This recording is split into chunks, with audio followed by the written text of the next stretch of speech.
আসসালামু আলাইকুম ওয়া রাহমাতুল্লাহি ওয়া বারাকাতুহু। প্রিয় বন্ধুরা, কেমন আছেন সবাই? আজকে আপনাদের মাঝে খুবই গুরুত্বপূর্ণ একটি দোয়া নিয়ে হাজির হয়েছি, যে দোয়াটি আমাদের প্রিয় নবী মুহাম্মদ সাল্লাল্লাহু আলাইহি ওয়াসাল্লাম মৃত্যুর ঠিক আগ মুহূর্তে পড়েছিলেন। এই দোয়াটি খুবই গুরুত্বপূর্ণ, আমাদের প্রিয় নবী মুহাম্মদ সাল্লাল্লাহু আলাইহি ওয়াসাল্লামের শেষ দোয়াগুলোর মধ্যে অন্যতম হচ্ছে এই দোয়াটি। তাই অবশ্যই সবার কাছে একটি ছোট্ট অনুরোধ, সবাই অবশ্যই ভিডিওটি সর্বোচ্চ শেয়ার করে দিবেন, যেন এই দোয়াটি সবাই দেখতে পারে এবং শিখতে পারে। এই ভিডিওর মাধ্যমে আমি দোয়াটি আরবিতে এবং দোয়াটির বাংলা অর্থ সহকারে আপনাদের মাঝে তুলে ধরবো ইনশাআল্লাহ। তাই অবশ্যই সবাই একটু সাপোর্ট করবেন।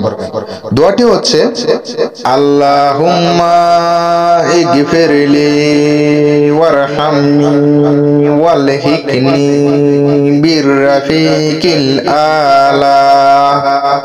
এই দোয়াটির বাংলায় অর্থ: হে আল্লাহ, আমাকে ক্ষমা করুন, আমার উপর দয়া করুন এবং আমাকে জান্নাতের সর্বোচ্চ সঙ্গীদের সাথে মিলিত করুন।